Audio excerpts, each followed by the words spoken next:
When the night has come and the light is is the only light we see. No, I won't be afraid. No, I won't be afraid. Just as long as you stand by me. Darling, darling, stand by me. Oh, the sky, tumbling the mountains.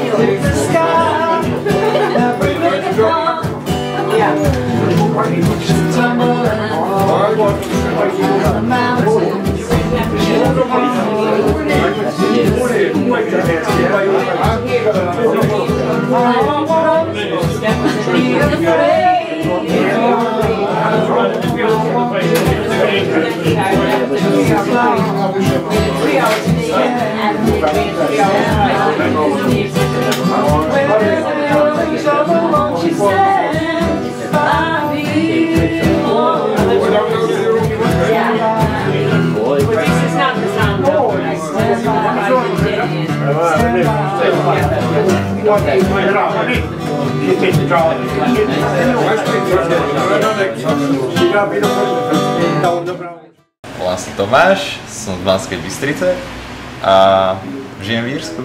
A koľko tu žiješ? V Írsku žijem 7,5 roka. No, poď. Tak ja som Luisa a som z Tisovca a žijem tu tiež 7,5 roka v Írsku.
Prečo si myslíte, že turisti chodia do Írska? Asi kvôli tej prírode, no kvôli počasiu určite nie. Neviem, ťažko povedať. Tradičná hudba, dobrý Guinness, čierne pivo, krásna scenéria. A príjemní ľudia. Ochotní proste poradiť, ochotní sa rozprávať domáci.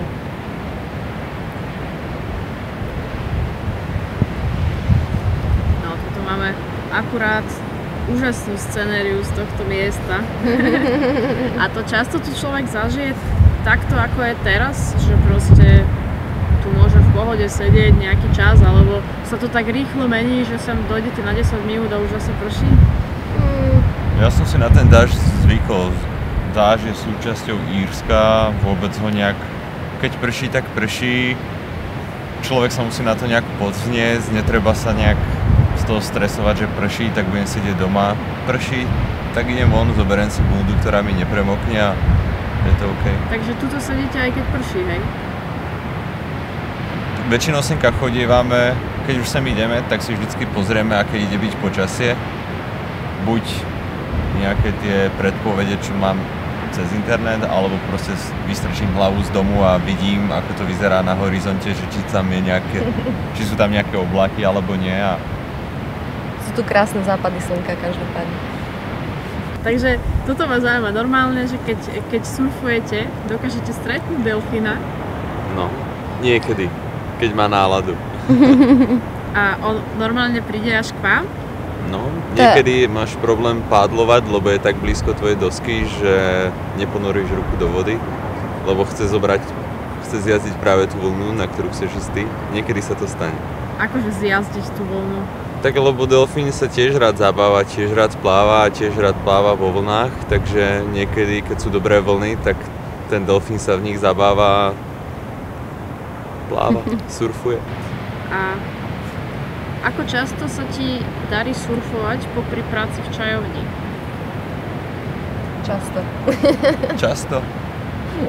Pokiaľ sú vlny, tak by som tam chcel byť skoro vždy. Lebo myslím, že človek by nemal len pracovať a ísť domov a zase do práce a domov, ale mal by popri tom aj žiť. Lebo vtedy aj tú prácu potom človek zvláda tak nejak lepšie. S nadhľadom a bez stresu. Ja som taký typ človeka, že keď zo seba nevydávam určitú energiu, tak sa potom vo mne nejak hromadí a začínam byť taký trošku nervózny z toho. Takže ten surfing je pre mňa skvelý relax a hocikedy môžem ísť jazdiť aj ráno pred prácou, 2 hodiny môžem jazdiť a potom mi nerobí problém 8-9 hodín lietať po čajovni, obsluhovať ľudí. Vôbec mi to nevadí, vôbec necítim únavu. Väčšiu únavu cítim, keď nemôžem ísť surfovať, keď nie sú na to podmienky a tak. No a to znamená, že čo, čajovňu kedy otvárate? Čajovňu otvárame 9:30 ráno a je otvorená do 6. V lete tu svita už okolo 4:20, takže od 4:20 alebo respektíve od 5. do 8. mám vždycky 3 hodiny času ísť surfovať. Večer cez leto najdlhšie dní bývajú do tej 11. pol 12. tu ešte stále svetlo. To je leto. V zime je to trošku iné. V zime slnko zapadá už okolo 5. pol 6. Skôr je tma. A vychádza ráno okolo nejakej 8. pol 9. No. To sú tie najkratšie dni vlastne. Takže v zime toho veľa nenasurfuješ, či? V zime? Si ho surfuje dosť, no. Väčšinou sa tak striedame, že jeden z nás otvorí skorej a ten druhý príde neskôr, čiže keď to vychádza na mňa, že otváram skorej, tak to máš môže surfovať. Tak super, tak to sa dá normálne sklbiť. No. A mávate aj úplne plno v čajovni, že? Máme. Toto leto sme mali dosť práce teda, boli sme to sami dvaja, takže bola to dobrá škola. Vieme, že na budúci rok, ak to bude v našich možnostiach, určite zamestnáme jedného z mesta, nejakého miestneho, možno že nejakú študentku alebo nejakého študenta na výpomoc cez leto, ale myslím, že tú zimu zvládneme spraviť aj sami dvaja. Mali sme aj také chvíle, že vlastne ľudia sa otáčali pri dverách, že vlastne bolo tak plno, že si nemali kde sadnúť, takže to sme boli úplne z toho prekvapení, že wow. To sme teda nečakali. A chodia k vám niekedy aj Slováci a Česi? Mali kedy. Ale už sme mali zo pár. Oni tam prišli s tým, že si idú sadnúť do nejakého pekného prostredia. Až potom, keď tam zbadali, že sú tam v knižnici slovenské knihy, že na stene visí obrázok Banskej Bystrice, tak sa tak nejak začudovali. Slovo dalo slovo a spoznali sme Slovákov alebo Čechov, ktorí proste tu bývajú v tejto oblasti, ktorí o tom ani nevedeli a nakoniec sme sa nejak spriatelili a tak. Give me one reason to stay here. Oh, and I turn my back around. Ooh, give me one reason to stay here. Oh, and I turn my back around. Said I don't wanna leave you lonely. You gotta make me change my mind.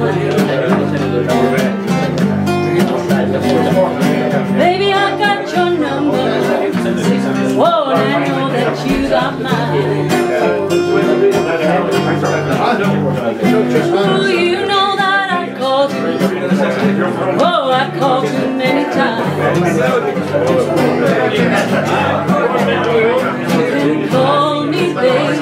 You can call me anytime. You gotta call. Tak momentálne sa nachádzame v Ennistimone, čo je veľmi malé mestečko na západnom pobreží Írska. A momentálne sa nachádzame v čajovni, ktorá sa volá Guru. A je to taká čajovňa, nečajovňa. Podávame tu strašne veľa zaujímavých čajov. Plus tu máme výber koláčov, zákuskov. Máme tu jednu polievočku a nejaké šaláty. Aha. Kedy ste otvorení? V akých časoch? Momentálne sme otvorení od pondelka do soboty, od 9:30 do 6:00. Je pár dní v mesiaci, kedy sme otvorení dlhšie a to sú väčšinou tie dni, keď sa u nás koná nejaká hudobná noc alebo nejaká filmová noc. Ako to tu človek nájde, keď príde do Ennistimonu? Veľmi ľahko, Ennistimon je strašne malý, každý každého pozná, takže bez problémov. No ale tak sme na námestí, nie? No momentálne sme na námestí v centre mesta. Je to vlastne jediné námestie, čo tu je. Je to tu jediné námestie, áno. Takže treba sa pýtať na Guru Tea House. Guru Tea House, áno. A ešte na obchode je taký nápis ďalší? A na obchode je nápis Crosby, to je názov budovy, ktorý vlastne sme museli ponechať, tak sa tá budova volá. A vlastne táto naša budova patrí do takej pamiatkovej časti toho mesta, takže ten názov nemôžeme kvôli tomuto zmeniť. Ennistimon je asi 30 km od Ennisu a približne 80 km od Galway na západnom pobreží Írska.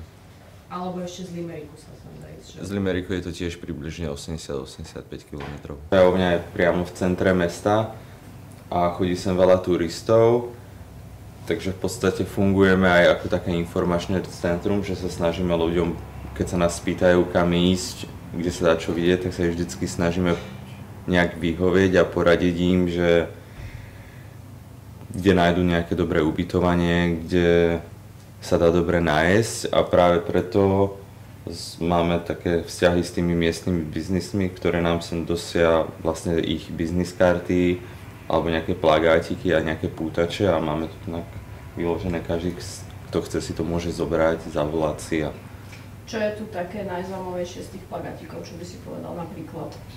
Najzaujímavejšie v meste je asi galéria, ktorá je fakt veľmi pekná, potom sú tu vodopády, ale to tu nie. Ďalej výlety na Aránske ostrovy, majestátne Cliffs of Moher a pre ľudí, ktorí chcú trošku dobrodružstva, tak sa tu dá surfovať, dajú sa požičať kajaky, jazda na koňoch.